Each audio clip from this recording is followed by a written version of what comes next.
Gue mau kasih tahu lo sesuatu yang mungkin bakal bikin lo panas. Pria miskin lebih gampang ditinggalin sama pasangannya. Bahkan ketika udah berumah tangga. Kedengaran kasar.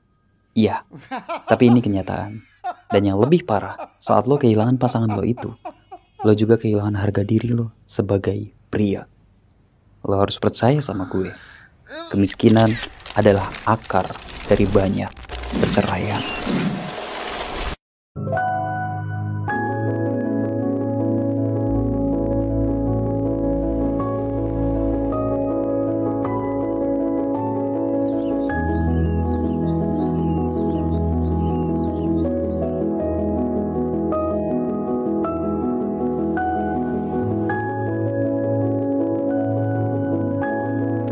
Pernikahan diyakini membuka pintu rezeki, namun mengapa justru banyak Pemirsa, angka perceraian di Provinsi Jawa Barat menjadi yang tertinggi secara nasional. Mayoritas perceraian dipicu lantaran Lebih dari 1.000 istri menggugat cerai suami ke Pengadilan Agama Bojonegoro dalam tempo 6 bulan.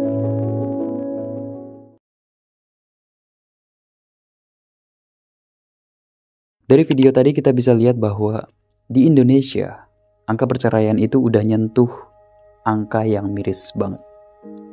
Badan Peradilan Agama, Mahkamah Agung mencatat ada sekitar 463.000 kasus perceraian di Indonesia sepanjang tahun 2024. Penyebabnya beragam, mulai dari pertengkaran, masalah ekonomi, sampai kasus KDRT dan perselingkuhan. Dan lo tahu siapa yang paling banyak bercerai? Pasangan muda. Ya, mereka yang usia pernikahannya masih belum sampai 5 tahun. Gue tahu, lo pasti nggak pengen jadi bagian dari statistik ini. Tapi kenyataannya, lo bisa jadi korban juga kalau lo nggak siap dari awal. Lalu yang bikin miris lagi adalah 80% kasus perceraian itu cerai gugat. Artinya, istri yang milih buat ninggalin suaminya. Kenapa? Karena mereka gak tahan lagi sama tekanan ekonomi. 63% penyebab perceraian itu soal duit. Sisanya ada perselingkuhan, KDRT. Tapi akar masalahnya seringkali tetap balik lagi ke ekonomi. Di video ini gue cuma mau ngasih lo sedikit gambaran bahwa fakta yang tadi gue bahas adalah tamparan keras buat kita, khususnya sebagai pria. Gue gak akan masuk terlalu dalam soal kenapa faktor ekonomi jadi pemicu utama perceraian. Karena sebenarnya, lo sendiri pasti udah tahu jawabannya seperti apa. Tapi satu hal yang jelas, kurangnya persiapan sebelum menikah itu adalah akar dari semua masalah ini. Ketika lo memutuskan buat nikah, tapi lo dan pasangan lo gak punya rencana yang matang, apalagi soal finansial, lo cuma nambahin resiko buat jadi bagian dari statistik perceraian tadi. Lo bayangin, lo masuk ke pernikahan tanpa strategi, tanpa pemahaman gimana caranya ngelola keuangan rumah tangga, atau tanpa tabungan sama sekali. Di awal mungkin semuanya terasa indah, tapi lama-lama masalah mulai muncul. Tagihannya numpuk lah, cicilan yang gak bisa dibayar lah, dan kebutuhan harian yang makin gak ke cover. Itu semua bikin hubungan yang tadinya kuat jadi rapuh. Fakta ini harusnya jadi wake up call buat lo. Jangan cuma mikir soal gimana caranya gue nikah, tapi pikirin juga gimana caranya gue bertahan setelah menikah. Lo gak bisa cuma mengandalkan cinta bro. Lo dan pasangan lo butuh persiapan, rencana, dan terutama kestabilan finansial lo buat menghadapi dunia nyata. Kalau lo gak punya itu, lo udah kalah sebelum mulai. Jadi hal yang pengen gue sampein ke lo adalah stop scrolling kalau scrolling itu cuma buang waktu lo. Stop main game kalau itu gak ada hasil buat hidup lo. Stop nongkrong kalau tongkrongan lo cuma ngomongin hal-hal yang gak penting, yang gak bikin lo bertumbuh. Lo harus sadar, lebih baik lo susah sekarang buat bangun fondasi keuangan. Kenapa? Karena kalau lo yang susah sekarang, lo yang capek sekarang, lo yang ngerasain sedih sekarang, itu cuma lo sendiri yang ngerasain. Tapi kalau lo nunda, kalau lo terusin hidup santai tanpa persiapan, nanti yang bakal susah bukan cuma lo doang. Keluarga lo yang bakal ngerasain, anak-anak lo yang bakal ngerasain, istri lo yang bakal ngerasain. Lo gak mau kan Mereka yang jadi korban dari keputusan lo yang malas-malasan sekarang. Jangan tunggu nanti, jangan tunggu sampai semuanya terlambat. Kalau lo mulai sekarang, yang susah cuma diri lo, tapi yang bakal selamat di masa depan adalah keluarga lo.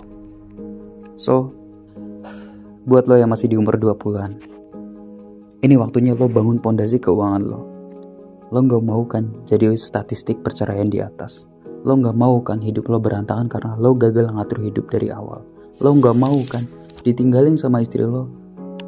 Lo gak mau kan ditinggalin sama istri lo nanti dan digugat cerai hanya karena lo gak kuat secara finansial. Gak mau kan harga diri lo diinjak-injak. Jangan nunggu umur 30 buat sadar kalau hidup ini lebih kejam dari yang lo kira. Bangun karir lo, cari skill baru, investasi waktu lo buat hal yang bisa kasih lo masa depan. Lo gak harus kaya sekarang, tapi lo harus punya arah dari sekarang. Logika sederhananya, kalau lo gak bisa jadi solusi buat diri lo sendiri sekarang, maka gimana caranya lo mau jadi solusi buat keluarga lo nanti? Lo mau hidup lo berubah? Ya mulai sekarang, berhenti alasan. Pilih susah sekarang atau susah selamanya. Pilihan ada di tangan lo. Dan bro, sebentar lagi kita masuk tahun 2025. Lo makin bertambah umur. Dan di era digital kayak sekarang ini, sebenarnya ada banyak peluang buat lo bisa ngatur hidup lo jadi lebih baik. Khususnya soal duit. Lo bisa jualan online, jadi afiliator, jual produk digital, bikin konten di media sosial, jadi editor, jadi kreator CapCut, bikin template di Canva dan dibayar, atau apapun itu. Apalagi sekarang semuanya makin gampang karena ada AI. Lo gak perlu jadi jenius buat mulai. Banyak platform yang bisa bantu lo mulai usaha bahkan dari nol. Kalau semua kemudahan ini gak lo manfaatin, ya lo harus siap ketinggalan. Dan kalau lo ketinggalan, artinya lo harus siap jadi bagian dari statistik perceraian di atas. Lo mau kayak gitu? Lo mau rumah tangga lo berantakan cuma gara-gara lo gak punya fondasi ekonomi yang kuat? Gak mau kan? Jadi, balik lagi gue bilang, buat lo yang masih di umur 20-an, gue cuma mau bilang satu hal. Nikah itu lebih dari sekedar cinta. Cinta memang penting, tapi itu cuma fondasi. Tanpa persiapan yang matang, terutama dari segi finansial, fondasi itu bisa ambruk kapan aja. Gue gak mau lo jadi pria yang kehilangan segalanya karena gak siap. Pikirin ini sekarang juga. Persiapkan diri lo dari sekarang. Jangan tunggu sampai terlambat. Karena kalau lo gak siap, yang bakal ngerasain kesulitan bukan cuma lo, tapi orang-orang yang lo sayang. Jangan biarkan keluarga lo jadi korban dari ketidaksiapan lo sekarang.